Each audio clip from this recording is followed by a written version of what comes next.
Maganda na yung pintuan. Ayun. Ayun o. May tattoo siya.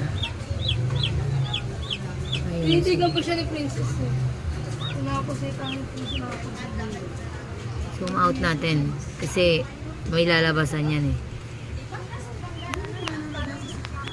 Babalikin na wala yung patuloy.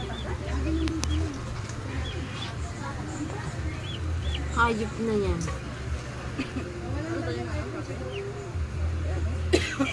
Alam ko sa, ba't bukas yung pinto? Ito yan lalabas na. Bukas yan eh. Alam ko kasi sa tinala nila magluluto. Ayun! Nakuha na niya.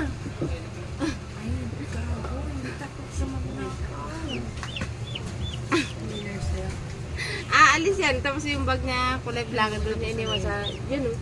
Ito lang nandyan. Sa batok, may maliit siyang tattoo sa... Hindi yun yung kahapon na pinagdudahan natin.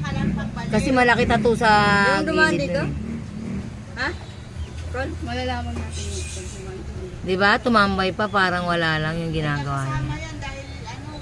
babalikin eh kung mali yung bag. Siguro may kasama yan eh. May dadampot ang bag niya, hindi pwedeng Hindi, may bag siya eh. babalik. Hintayin natin, bibidyoan ko.